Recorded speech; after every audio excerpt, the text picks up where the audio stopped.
안녕하세요. 오늘은 마구마구 2020 초보자분들을 위한 영상을 제작하려고 합니다. 가장 기본적인 팀 구성하는 방법과 그리고 날씨에 대한 이해, 그리고 용병을 어떻게 선택하면 좋은지에 대해서 간단한 설명을 드리려고 합니다.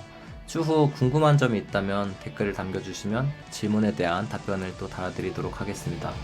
먼저 팀 구성 같은 경우는 후보 선수들을 포함한 그리고 개투진을 모두 포함한 선수들을 합쳐서 30명으로 팀이 구성할 수 있습니다. 본인이 좋아하는 팀과 그리고 본인이 플레이할 연도를 정하고 그 연도에 맞는 선수를 전부 구매한 뒤에 노멀 선수들과 혹은 또 스페셜 선수들과 같이 약간 전력이 조금 떨어지거나 본인이 선호하지 않는 선수들을 이제 다른 연도의 선수나 다른 팀의 선수로 용병으로 이렇게 채우는 식으로 구성할 수 있습니다.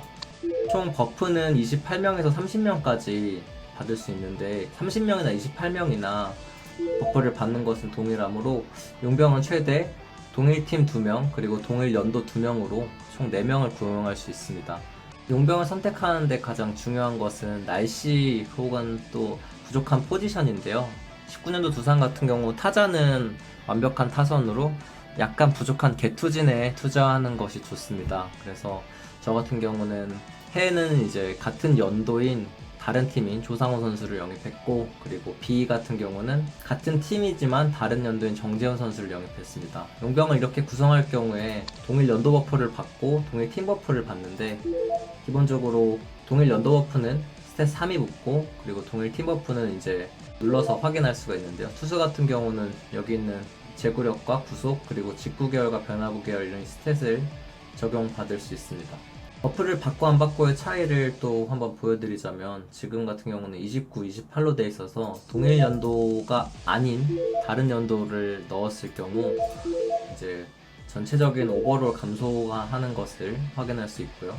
실시간 경기 같은 경우 3이닝으로 진행되고 3이닝 안에 못 끝날 시 연장전 10회, 11회는 승부치기로 가고 12회는 만루로 진행되기 때문에 아무래도 투수가 조금 더 컨트롤도 어렵고 스탯이 조금 더 좋아야 승부하기 조금 편안하기 때문에 투수를 조금 강화하는 쪽을 많이 추천드리고, 그리고 용병을 투수로 많이 쓰게끔 추천을 드리는 편입니다. 그래서 각종 날씨별로 가장 이상적인 것은 레어와 스페가 동시에 이렇게 있거나 엘리트가 있어서 하는 방법이 있고, 스페셜 같은 경우는 강화가 조금 더 쉽기 때문에 강화를 한 상태로 셋을 비교해보자면은 강화가 잘 된 스페셜이 강화가 덜 된 레어 용병보다는 훨씬 더 좋은 스탯을 나타내기 때문에 자기 팀 상황에 맞게 구성하는 것이 가장 중요합니다. 그리고 날씨에 대해 간단하게 설명을 드리자면, 해가 떠 있을 때는 해 선수는 버프를 받고 구름 선수들은 디버프를 받습니다. 반대로 구름이 떠 있을 때는 반대가 되어야겠죠. 그리고 눈과 비가 또 반대의 속성인데, 비가 내릴 때는 비는 버프를 받고 눈은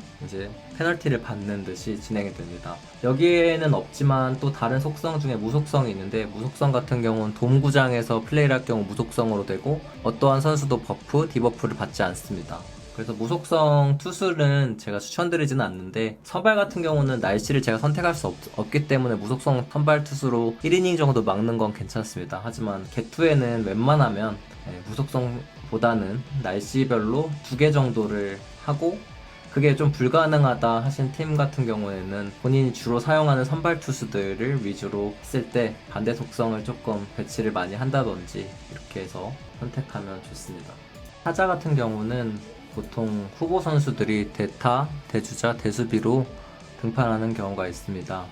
먼저 이루수를 기준으로 말씀드리면, 이루수 오재훈 선수는 해고, 그 다음에 후보에 있는 최주환 선수는 구름으로 되어 있는데, 두 선수를 비교해보자면 강화 차이에 따라서 스탯 차이가 조금 있지만, 보통 버프와 디버프를 생각했을 때 강화를 비슷하게 맞춰 놓는다고 하면 무조건 날씨에 맞춰서 등판하는 쪽이 좋기 때문에 같이 키우는 것을 추천드립니다. 유격수 같은 경우는 김재호 선수와 류지혁 선수가 지금 반대의 날씨로 있기 때문에, 해가 떴을 때는 류지혁 선수가 대타로 나오거나 아니면은 출루하고 대주자로 나갈 수 있기 때문에 후보 선수들도 정말 중요합니다. 덱을 구성하실 때 가장 힘든 거는 엘리트 카드와 노멀 카드인데요. 엘리트 카드가 2천만원이라는 고가에 형성돼 있고, 그리고 서버 초기에는 구할 수가 없어서 약간 구멍 때문에 힘드셨을 텐데, 지금은 가격이 어느 정도 형성된 상태니까 구매는 할 수 있습니다. 그래서 엘리트 카드가 많은 덱 같은 경우는 조금 피하는 쪽이 좀 좋기 때문에, 그리고 또 노멀 카드도 구하기가 은근히 힘들어요. 그래서 이런 덱 같은 경우는 제가 추천하지는 않습니다. 아무래도 엘리트가 적은 덱이 조금 구성하기는 조금 더 빠르기도 하고 과금할 때 조금 부담이 덜 하기도 하지만, 19년도 두산 같은 경우는 레어 카드들도 조금 비싸거나 매물이 없는 경우가 많아요.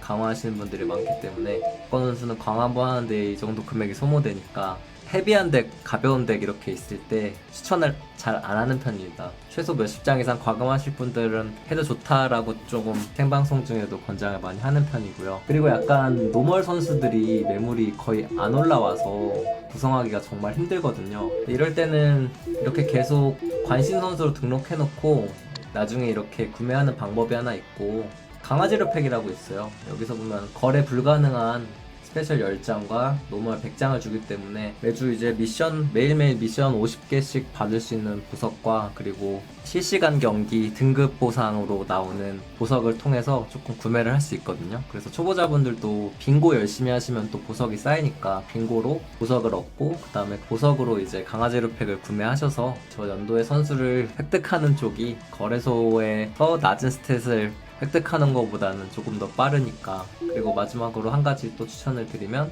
조합으로 해갖고 하는 방법이 있는데, 이제 뭐 조합을 눌렀을 때 보면은 오버롤 55에서 70 이런 식으로 조금 낮게 나오기는 해요. 최소 3장부터 조합이 가능하고요. 그리고 거래가 안 되는 카드들도 조합을 통해서는 거래가 가능해지니까 이런 식으로 또 조합을 해서 약간 얻는 방법도 있습니다만, 웬만해서는 조합은 하지 마세요. 조합하는 것보다는 강화 재료로 쓰거나 판매하는 쪽이 좋으니까 조합은 정말 거래가 불가능한 카드들로만 조합하는 걸 추천드립니다. 기본적인 선수단 구성에 대해 또 오늘 영상을 만들었는데요. 이제 추후에 기본 팀을 다 완성하고 용병을 어떻게 해야 하는지, 그리고 강화 우선도가 어떤지에 대해서 좋은 팁을 얻으실 수 있도록 영상을 만들어 보겠습니다. 감사합니다.